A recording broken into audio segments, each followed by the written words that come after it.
Hello, this is Derek Hansen for StrengthPowerSpeed.com, and this is our 19th episode of our Performance Concepts Chat.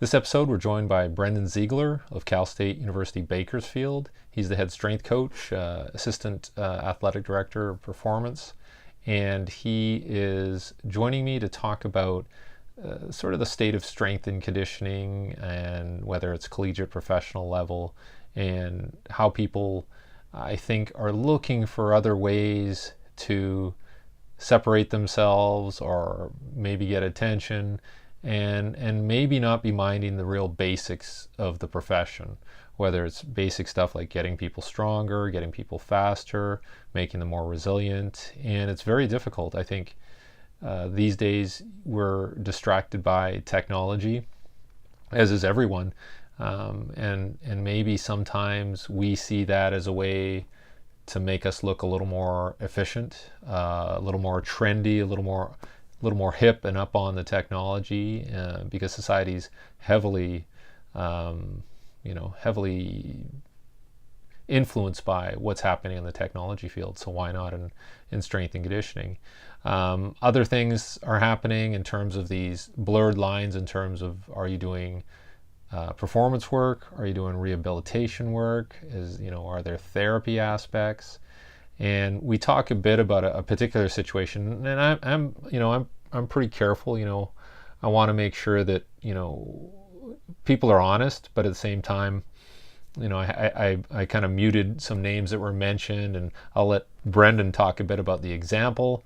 I don't know if it's necessary to call people out, but those people aren't here to defend themselves, so kind of muted the names. You want to do some investigation, that's up to you, but I don't think necessarily that I'm providing a forum for people to be kind of called out, and so that was my personal choice. I didn't feel comfortable with it. That's another discussion, maybe a private discussion with different people, but I did want to have him provide some examples of what he thought was maybe out of bounds in the profession. And so, I hope you get something out of this. I've known Brendon probably since about 2008, 2009, when he was at Oregon State, and always been very impressed with the amount of work he puts into researching what he's doing, what others are doing, and just trimming the fat and getting straight to the point of how do we make people better. And that's tough. It's very tough. It's not sexy, doesn't sell, and the basics rarely do. But there are some people who are committed to doing things that are fundamental. And I know myself, I'm spending a lot of time telling people just to run straight and forward, and sometimes that's not enough. People don't think that just running fast in a straight line is enough, and maybe it's not. But I think we could all get better at doing that. And so that's a bit of the area that I focus on, and so we're all crusading a bit in terms of trying to get our ideas across. And I think just listening to Brendon, I think, is a very sobering experience in terms of trying to, especially if you're a young strength coach, trying to line up where you should be and what you should work on. So hope you enjoy this talk with Brendon Ziegler, and definitely is going to raise some questions. So hope you enjoy this episode. Hey, Brendon, it's good to talk to you. And I know, like many people, you're very busy and you're in the midst of things here now. But I wanted to talk to you about some specific issues in strength and conditioning. And I know you're a very intelligent guy, well-read. You keep up with things. You try to stay ahead of the curve. So I thought you would be one of the best people to talk to about some of these issues. But before we get started, can you give everybody a bit of a background on where you came from, what your sporting background was, and then how your career has evolved over the last, say, 10, 15 years? Sure. First of all, Derek, thank you for having me on. Hopefully I can lend some good to the cause here today. My background is I was a very average athlete growing up, played a lot of different sports, but ultimately kind of chose football as the sport that I really put the most time and effort into. And from an early age, I knew that based on my average athleticism, I needed to do something a little bit different. And so I gravitated towards strength conditioning to give me a competitive edge. And so from a very early age on, I started moving into the weight room. I think I wandered in the weight room at seventh grade and started playing around a little bit and tried to get information everywhere I could.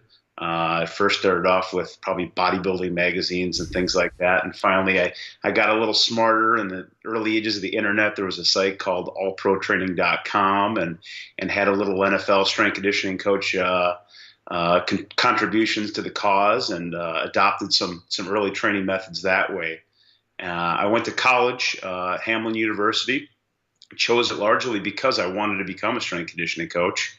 Was able to work for a guy named Chris Hartman, who became our strength conditioning coach at the time. And he had a private business as well as being our university strength conditioning coach. And he worked out of a gym called the Press Gym. And I don't know if you remember Zuba's pants at all from the 80s, but the guy had invented Zuba's pants. Wow. And he used the money to buy this gym. And it was like a hardcore powerlifting bodybuilding gym that he was a part of. But my strength conditioning coach was running his business out of that as well. And from an early time in college, I started interning with him. When we kind of got to my senior year, I knew I needed to do an internship. And one of the things that we had talked about was doing it at an NFL team. And we had talked about doing that, and I had something lined up.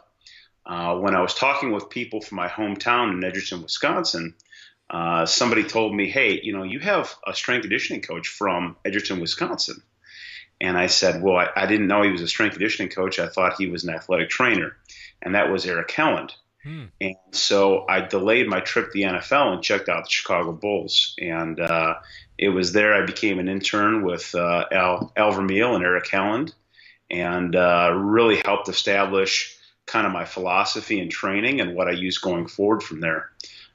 From there, I worked at University of Wisconsin, worked with football, assisted with hockey and a couple other teams as well.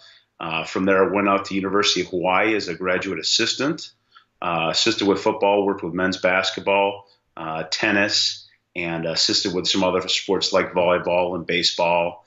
And from there, I was hired at Oregon State University, worked under Jeff Macy, who at the time was an assistant strength conditioning coach with the Bulls, became the director of strength conditioning at Oregon State, brought me to Oregon State. I was there for quite a while, worked with men's basketball, men's and women's golf, and assisted with football. It's there I met my wife, who was the assistant softball coach at the time. And Chrissy, she's a much better athlete than I am. She played softball at UCLA, was one of the top recruits in the nation in softball in high school. She played in UCLA, won a national championship up there, and became a very successful coach at Oregon State. And later we migrated down to Cal State Bakersfield, where I became the school's first ever strength conditioning coach. And Chrissy became the head softball coach for the school. So That's kind of where we're at today. Okay. Now we have to go back. We got to talk a bit about Al Vermeil, Eric Helland, and that environment, and more details about what was the day-to-day like. And I know Al pretty well, and Sure. That must have been a pretty great place to learn. And he's a straight shooter, so he's always telling you exactly what he thinks. How was that? One of the most fantastic things I think they instilled in from day one. I walked down there, expecting a lot of different things. The first thing they talked about was your time here should be spent developing a philosophy. And to me, that really is important, because when I developed the philosophy, I was able to interpret the information I saw there and information moving forward. And to have a real solid philosophy is what they imparted on me day one. And that was kind of stealing their philosophy. The better athlete is the one that applies the most force in the shortest period of time. And so moving forward from that, I was able to watch the training of the athletes, contribute wherever I could, change Al's weights, everything I could to try to learn from those guys. They exposed me to a little more refined technique than I was used to. I think the coaches and the information I've been around the past was okay, but as far as refining weightlifting technique, refining sprinting technique, really becoming a great coach as opposed to being somebody who just kind of throws out exercises and expects people to do them. So it was fun just to learn from those guys. Eric had NFL guys from the Bears early in the morning. We were able to watch those guys train. And then kind of throughout the day, we experienced the NBA guys at different stages of development. You might have young guys who are doing some serious heavy training, and you might have some older veteran guys who are kind of in a little more maintenance mode. And then, of course, in the afternoon, it was Al's time to train, and I stuck to those guys as much as possible, trying to take every little bit of information I could from those guys. And then, obviously, with Al's experience bringing in consultants, the best weightlifters, the best sprint coaches, the best physical therapists, I was able to kind of take whatever information that they had available and based on that, try to do as much reading as I could, try to watch as many videos as I could, and then ask as many questions as I could. And that, to me, has been the biggest influence in my career, is that experience. Yeah, and it's great that you have guys like Eric and Al that are very accomplished, but yet they never thought, "Hey, we figured it all out." We got to bring other people in, and we got to keep that standard of excellence up there. And that's part of the philosophy, isn't it? Absolutely. Yeah. And what impressed me the most in that is that they're all lifelong learners. They are able to say, yeah, we don't have all the answers. We have this philosophy. And based on that philosophy, they brought in people with similar mindsets that brought something a little bit different and unique to the table. And they were able to kind of take the best attributes from those different consultants, different disciplines, and bring together, I think, a training system that really made a lot of sense.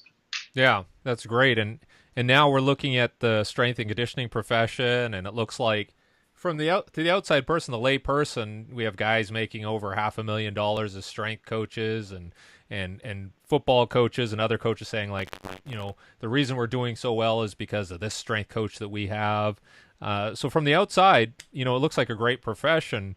But you've seen a broad array of environments and scenarios, and what do you think of the strength and conditioning profession as it is now? Are we in a good place? Well, I think on some level, I love the fact that strength conditioning coaches are making more money. I think there's nothing wrong with that. But I think we have to be careful we temper the expectations of what we can actually do in the profession. I think in rank of importance, obviously the player, the athlete, is the most important. And Al always used to said, great players make great coaches. And that's very true. And I don't think there's any substitution for great athletes, great players, and a high amount of skill. Coaching, I think, between head and assistant coaching in the sport realms is extremely important as well. And they far outrank the strength coach in importance. And I always kind of find it kind of curious. Sometimes head coaches called their strength conditioning coach the third or fourth coordinator, and they rank them right there with the coordinator. And I think that's a little bit much. I have a very unique perspective in the fact that my wife is a head coach. And the stresses that she deals with as a head coach and my stresses as a strength conditioning coach are completely different. And when I leave the weight room, yeah, I'm kind of thinking about things I can improve upon and make the athlete better. But as a head coach, they have to deal with the academics. They have to deal with lifestyle issues. They have to deal with all these different things that a strength conditioning coach hasn't even touched. And so I just out of perspective, I can remember a few times where my wife has gotten a call with an athlete with mental illness, and we've had to drive down to the mental illness clinic because there's a suicide threat. And as a strength conditioning coach, you think your job is important. And until you've experienced something like that, you realize that you're far down the line there. And although you really can master that physical preparation area, there's so much more to sport and life than just sprinting, lifting, and drills and things like that. So I think in matter of importance, we're down the line a little bit. And I think that people need to have that perspective when they talk about how important a strength conditioning coach is. So that's my thought on the matter. Yeah, I agree. And I'm sure, we've all had that point in time where there's a team that we've worked with and they do well, and you're kind of like, oh yeah, like I had something to do with that or whatever. But yeah, when you step back, there are so many variables, right? And so much is that is dictated by the head coach, from the players they recruit to the culture they create, the organizational structure, to the autonomy they let the strength conditioning coach have. So much of that is dictated by coaches that I don't think we can take that much credit for the success or failures that we have. So I think we got to be careful with that. Yeah, and I know, having worked as a track coach where I was in charge of everything, it's a very different circumstance. And yeah, when you become a strength coach, you do have a very, well, relatively narrow scope of practice relative to what a general sports coach would have. Now, having said that, the modern strength coach seems to have evolved into what I would call the Renaissance man of sports. Sure. And no disrespect to female strength coaches, but and sort of a jack of all trades. People trying to get into, and maybe this is part of the profession where we get people handling therapeutic things, rehab things, maybe nutrition. And I don't know where all of that falls in or who should be handling, parts of that. But, I think what's happening is everybody wants to make themselves the most valuable person they can be. And and also we get into sport technologies and data collection and sport scientists and all that. Do you think that's somewhat diluting the actual role of the strength coach?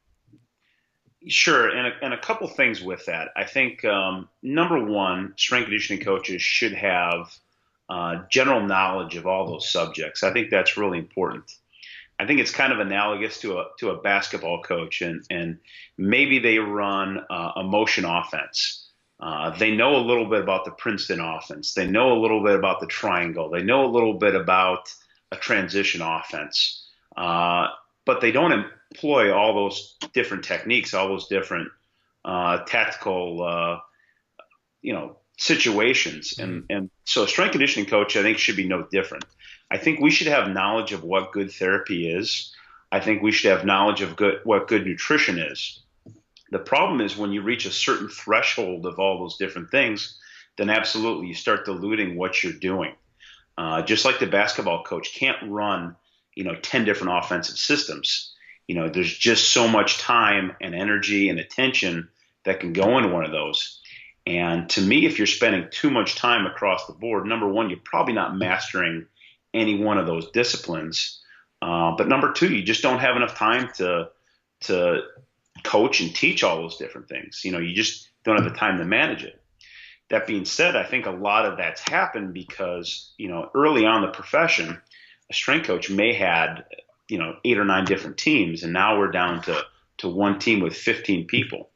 And to justify importance, we're looking for different areas where we can kind of say, I've got some influence here as well. And I think people are trying to make themselves more marketable. I think they're trying to step in areas outside their scope of practice. And I think we got to be very, very careful that, we have an understanding of what's going on. We know what good nutrition is, good therapy is, good coaching is. But we have to stay in our lane too. And I think that's an important part. Yeah, and I know we've had this discussion before, and I tend to be an advocate of like getting people to run and sprint, and because I see a lot of situations where that's not really being done. They might be diverting it to other things like the stuff we've talked about. So, I mean, you've probably seen that too, where, maybe the domain of the strength coach is the weight room. Maybe it is some on-field stuff or on the track.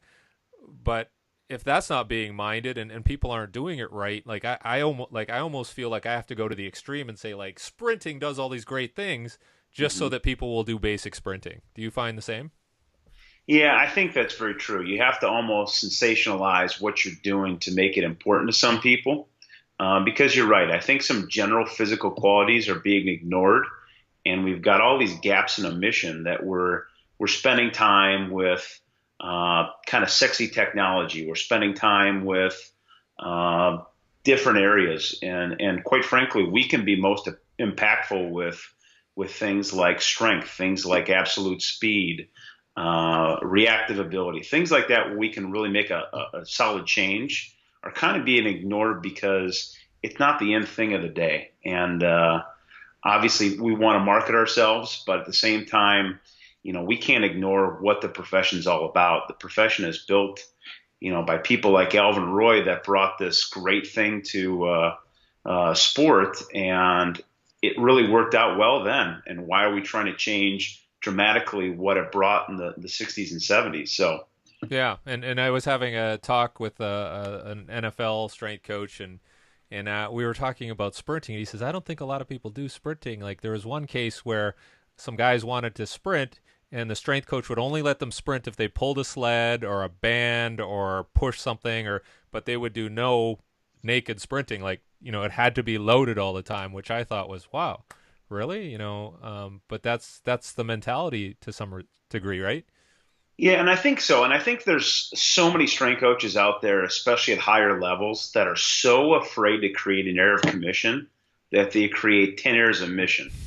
And so you have people who are afraid to sprint at full speed because they're afraid of pulling a hamstring.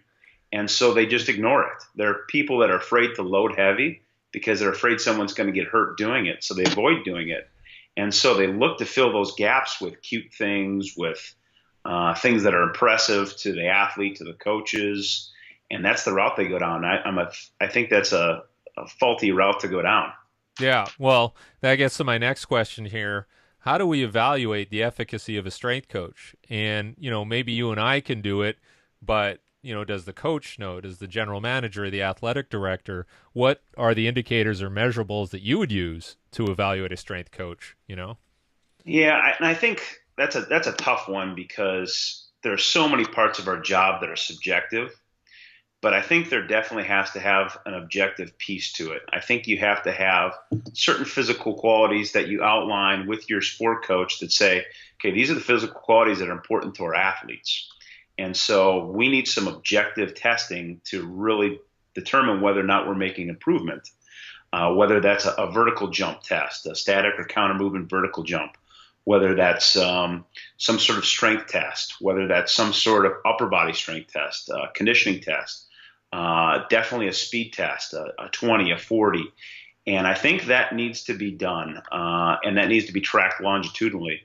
And that way, at any point, a sport coach, an administrator can go down and say, okay, what have we done over the past 2 to 3 months? And we have that hard data to be able to say, yeah, we've made improvements, and here are the improvements that we've made. That being said, I think there's a big part of the job that is subjective. The student athlete has to have a good experience in the weight room, on the field, on the track. There has to be a great relationship going on with the head coach, assistant coach, and administrators. So I think a big part of that subjective piece are things like communication, your ability to fit in with the organization, the alignment between you, the head coach, the culture that they're creating are all very important things. And so sometimes I think that objective piece gets left behind because we found somebody that fits within the alignment of our organization, who gets along with our student athletes, who doesn't create problems. And so as a result, we've kind of left behind that objective physical piece that's such an important part of our profession. Now, do you think we do a good enough job advocating for ourselves to others, like advocating to coaches or educating them on what a good strength and conditioning coach does? An administrator like a general manager or an athletic director, do they have enough knowledge to make those assessments? And if not, how do we get that information to them, or how do we advocate for the profession? Yeah, I don't think they do. I don't think they have the ability to assess who's a good strength conditioning coach and who isn't. I think a large part they lean on their coaches for evaluations. If the head coach is happy, generally they're happy. If the athletes are happy, they're okay with it. So there needs to be some education somewhere along the line. I think presenting at conferences like NACDA, where athletic directors go, would be a big important step in that, to say, hey, make sure that we've got some data to back up what your strength coach does in the weight room, track, field, wherever. Yeah, we know what a lot of those subjective qualities are at athletic director level, but what physical pieces? How can we tell our athletes are in shape, and how aren't they? Unfortunately, a lot of that is also due to the head coach as well. because we don't have the autonomy to play or not play individuals. We're not the ones recruiting those individuals. So I think that's also got to be a consideration as well. We're just an extension of that program. And so all those factors are a little bit tough and tricky to kind of play out in terms of evaluation. Yeah, and being in sort of good standing with your coach or your wife is pretty important as part of that. Now, have there been situations where you've had to kind of go outside of that relationship and challenge a coach and say, look, I don't think we're doing this right? And have you ever thought that your job was threatened because of that, or you had some problems? I don't think my job has ever been threatened Yeah. because of it. Obviously, at home, that's a good kind of conversation we have, and we have those conversations every single night, and Yeah. we don't agree on everything, Yeah. but we're able to come to consensus pretty well.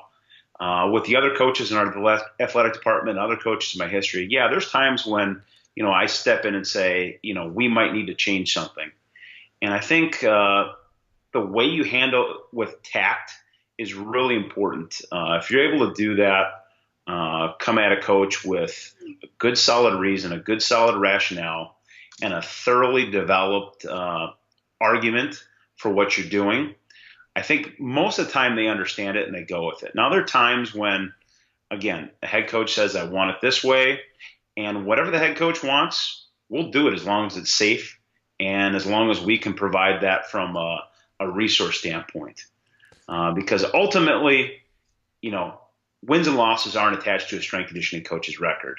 Ultimately, we're not in the newspaper when things go well or when things don't go well. And so I think you have to realize that we're there in a supportive role, and ultimately, whatever the coach wants, they're going to be able to do.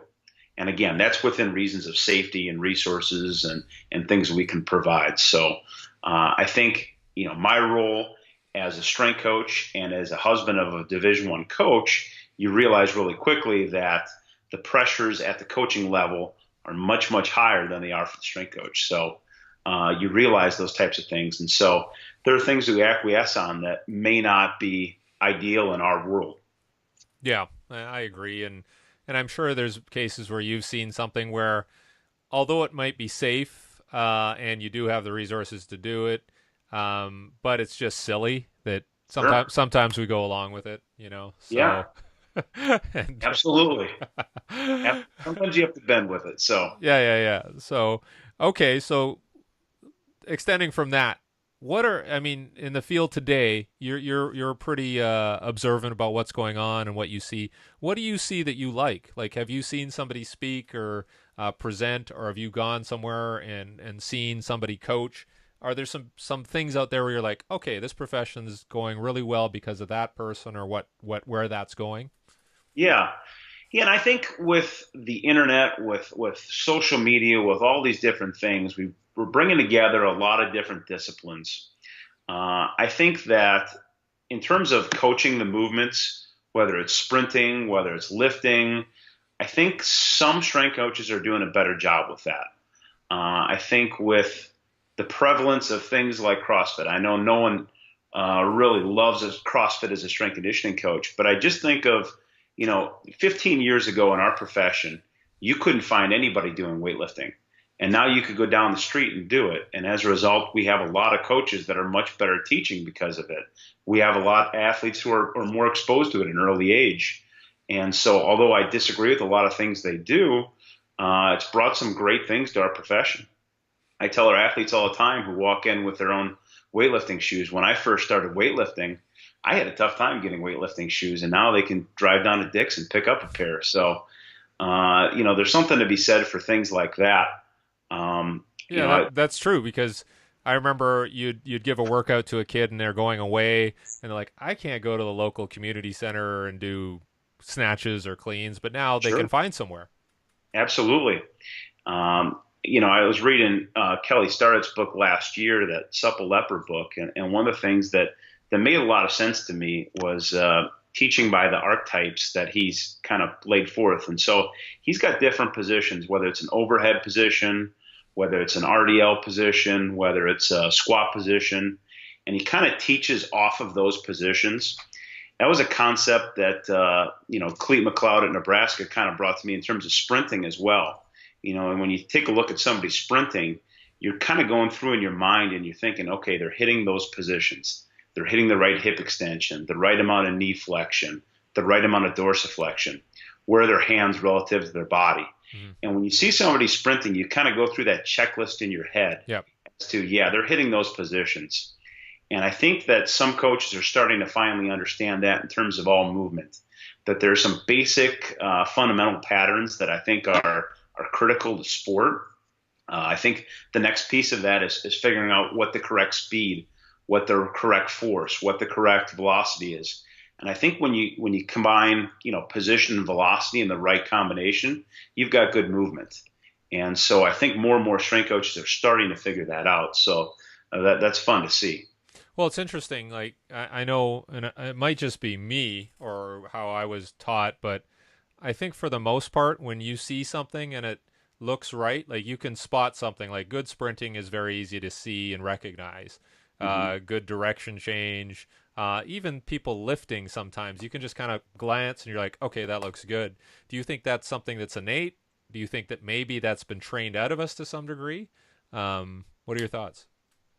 Well, I think that's something that's trained into us, Yeah. and obviously some people have it naturally, but I think others really have to develop it. Okay. And I think that you can watch from a very early age that some people have mastered movement really, really well, from even a toddler and a young child who's really got movement down. You see others that really struggle with it. And I think there are a lot of environmental factors. The fact that we're sitting a lot more, the fact that we're texting, the fact that we're on computers has really affected the way we do things. But also the fact we're not doing much manual work anymore. At a very young age, like, my job was, working on the farm, working on different things around the house, doing a lot of manual labor. And I think you just don't see a lot of that anymore. Mm-hmm. And so I think a lot of those qualities are being kind of pushed out of us. But at the same time, I think we can, as strength conditioning coaches, improve a lot of those different things. And so we have a lot of tools to be able to do that.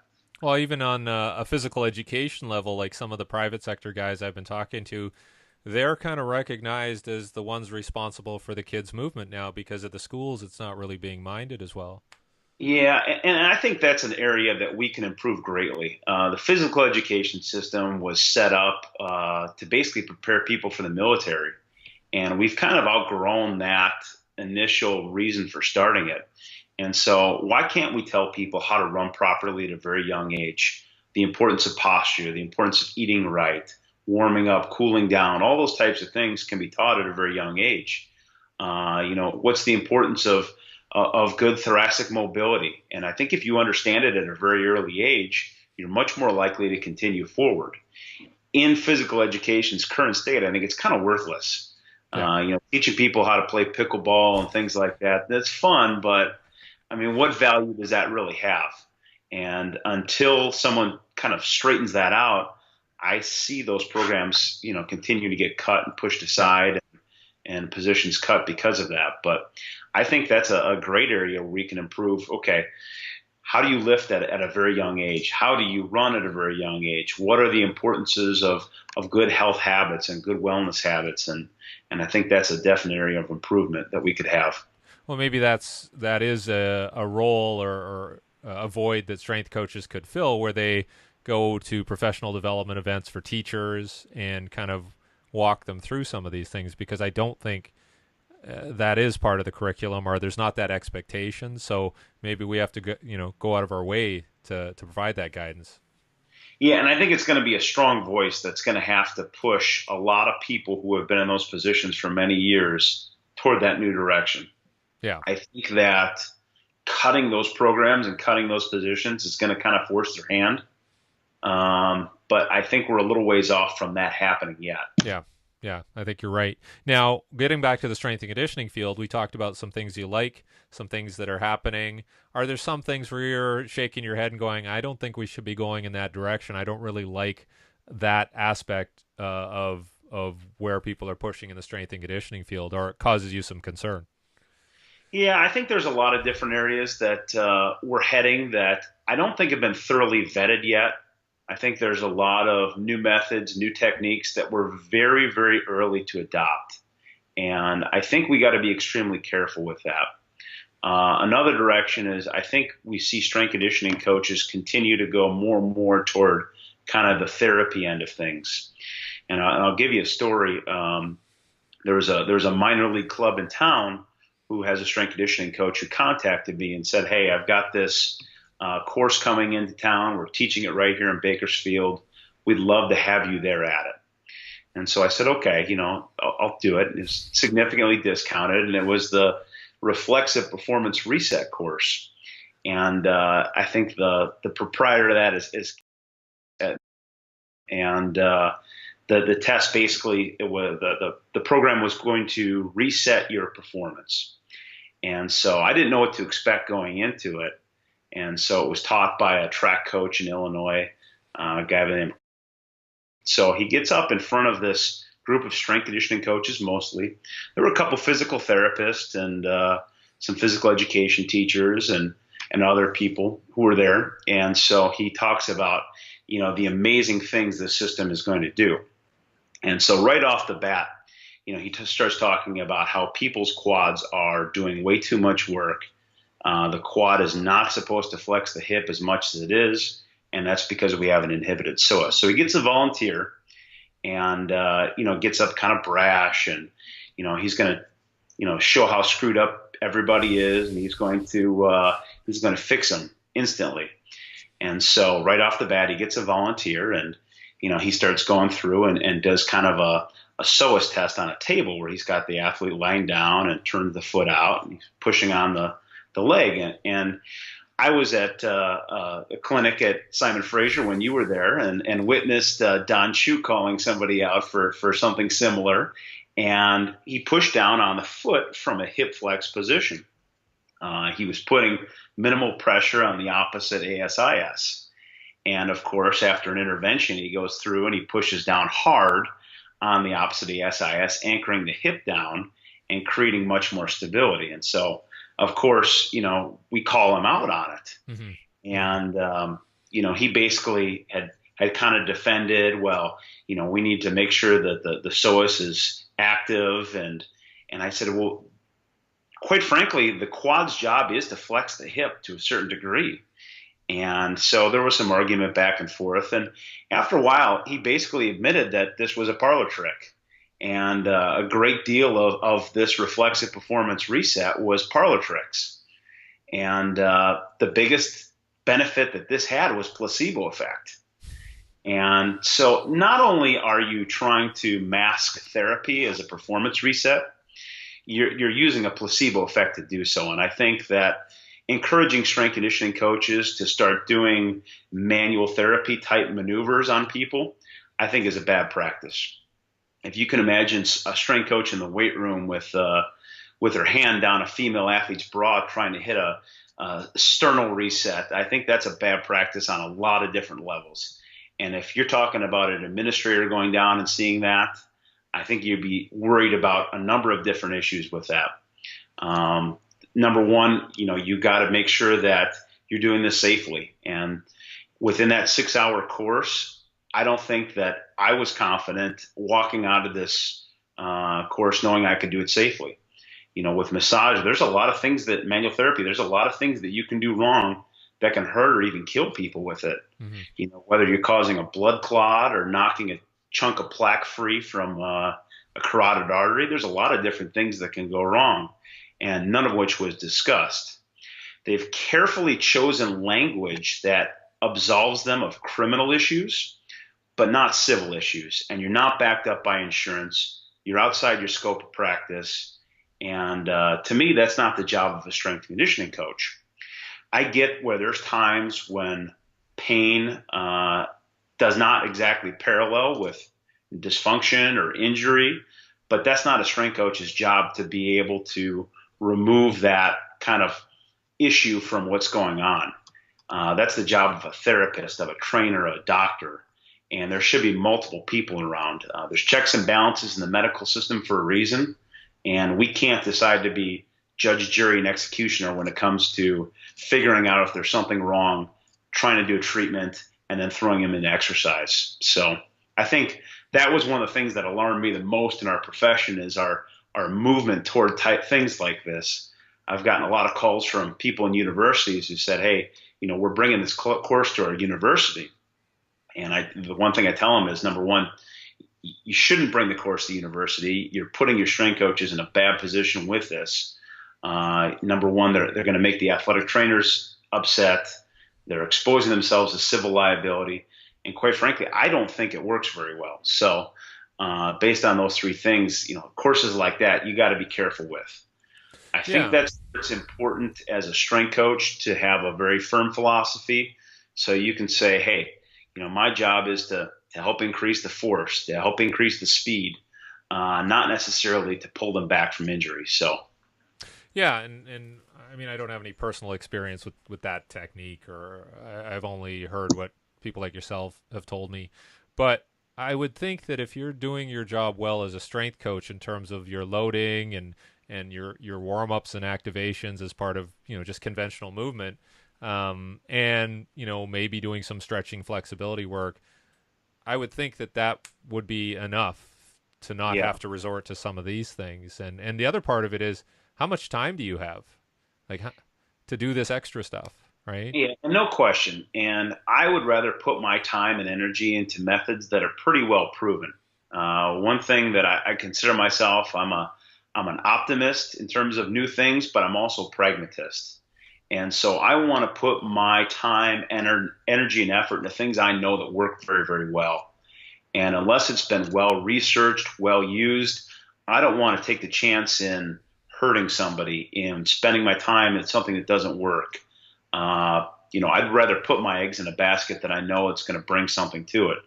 And a lot of these methods are new, unproven, and we're not really confident that they're doing what they're saying they're doing. So to me, they have to be well researched, well vetted before we even touch it. So. Yeah, and I was always very gun shy about people our coaches bringing in external people, like, oh, there's this yoga instructor that my friend knows, because again, you don't know what their skill sets are, you don't know what potential responses they could create, and on top of everything else. So yeah, I think we have to be pretty careful about that. Yeah, there's a kind of a big trend right now, and I think everybody is trying to market their piece of this. And there's a big trend now and a big sales pitch. I think when you're talking about a lot of these methods, they'll go up and they'll use confusing terms. Oh yeah, explain that. Explain. I love this. Yeah, and so I think that if you're making up new words to basically present your system, all of a sudden I'm throwing a red flag up. I call them neologisms, and if you have those new words that you're making up, arthrochromatic responses, reflexive resets. If you're starting to come up with those terms, I'm a little bit apprehensive. And then if you're presenting the system in kind of this dogmatic, I can fix all, you're really screwed up, that kind of thing, then again, I'm really a little bit concerned. And there's a lot of systems right now that are starting to go with that same approach. So I think strength coaches have to be aware and be very cautious when they're doing things like that. So, yeah, that's true. There's a lot of techniques out there that are saying that you're all doing it wrong, or we've lost the ability to do something that we should reflexively know how to do, right? And maybe that is a sales pitch, and I think it goes over well with people for some reason. I don't know. Maybe we do feel detached, or like we're missing something that maybe from an evolutionary point of view should be there. I don't know, but it's definitely part of a lot of sales pitches. Yeah, you make people feel inferior, and you make them feel like there's some sort of dysfunction, they're falling apart, and then you say, I have the cure. Unfortunately, a lot of people will fall for that, and that's pretty prevalent right now. Hey, it got a president elected. Anyways, as far as your professional development, aside from these types of events, like, what else are you doing to make yourself better on a daily basis? And what advice do you have for some younger guys in your situation who are entering the field? Where would you push people to really learn more? I think it starts with good awareness. Good awareness of what you're doing, what your athletes are doing, where are they deficient.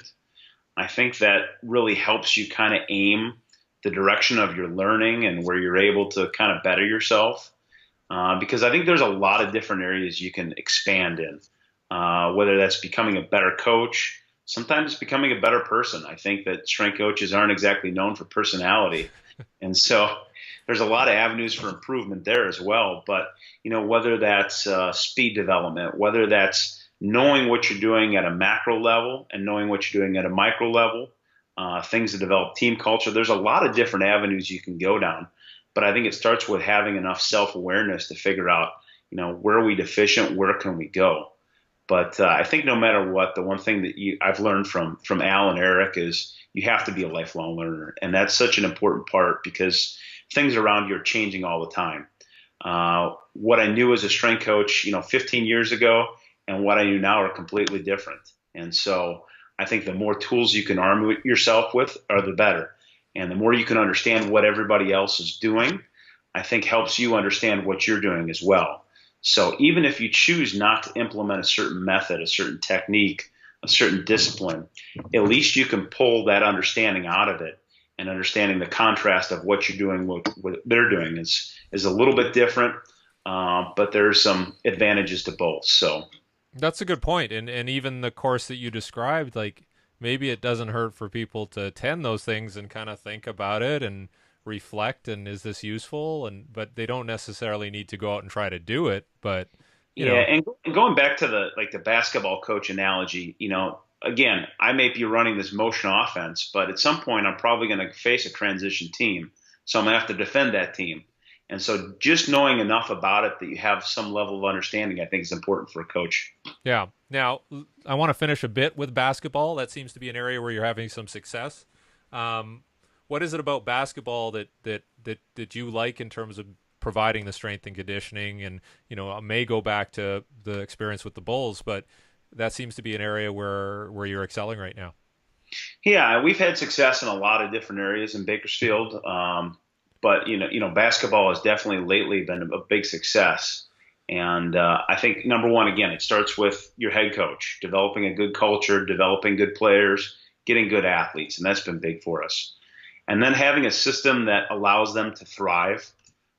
So again, we take Al and Eric's system of, starting very slowly, using a lot of progression, starting with exercises they can have success with early and not get frustrated. A lot of people will take a look at a 7-foot-tall basketball player and try to put him on the ground for power cleans day one. But if you do that, they're going to get frustrated. They're going to get hurt. They're not going to enjoy their experience in the weight room. So if you can start with really, really simple tools, simple exercises, and have success with, they're going to be much more likely to enjoy that experience. Nobody learns how to read by throwing a Tolstoy novel on the lap. Like, that just doesn't happen. Learning doesn't happen in big chunks. Yeah. So with those guys, it's just encouraging them to choose things that are successful. We choose loads and exercises they can excel at. And then based on that, we really try to encourage great culture, great training environment. The basketball guys here love training. They don't walk in the weight room thinking, oh, man, it's on a lift. We went out in the soccer field today, and they weren't dragging out there saying, oh, man, we got to run more tempo runs today. They were having fun doing it. I think that's an important part. Once they start seeing the success they have from a physical development standpoint, once they start seeing their 20-meter sprint times drop, their vertical jump go up, and then later when they see the improvement on the court, they really are bought in. Do you spend a lot of time creating like that educational point for them and explaining what you're doing, why you're doing it, how it relates, and creating some context for them and all the training? Absolutely. And more so now than ever. I think early on in my career, I've kind of ignored the human element. I was all about sets, reps, exercises, technique. But we start with now just, values. We want to be very on purpose. We want to be very intentional in everything we do. And we kind of hold those values over their head day one. And then as we kind of explore the exercises, we relate them very quickly to what they're doing on the court. And I always tell our coaches too, if you can really provide some context for exercises. So for instance, they're struggling to get a rebound. If they can say, well, if you did some more pull-ups, if you were stronger in pulling exercises, you might have had that rebound. If you're a little bit stronger overhead on a push press, a jerk, you might have had that tip dunk, that extra point. And that goes such a long way into getting them bought into what they're doing. Because if they have that link established, they're much more likely to buy into what you're doing. So Awesome. Now, we're going to finish with something that's not on my list of questions, but I remember you telling me a story when you were younger. I think you were at Oregon State, and you did like a whole bunch of reps of something all day. And I just want to show people the commitment you have to learning and experimenting on yourself. Could you go over that, what you did again? the 100 rep. Yeah. Yeah. So I think I originally got the idea. Jeff Macy was our director at the time, and he had talked about it in the Dan John workout. He was talking about 100 reps of clean. It could have been clean and jerk. So I attempted 100 reps of clean jerk at 100 kilos. And so for all week long, I just picked one exercise and attempted 100 reps at it. And just as an experiment, again, I wouldn't try it with an athlete because I think it's a stupid idea to try with an athlete. It was probably a stupid idea that I tried it myself. And it took me a while. It took me, I want to say, 2 hours to finish those 100 clean and jerks. Wow. But the one thing I encourage everybody to do is at least try something yourself before you start having your athletes do it. I think that's an important thing because you don't want to put them in a situation that you found out was not unsafe because the volume, the intensity, the difficulty was inappropriate.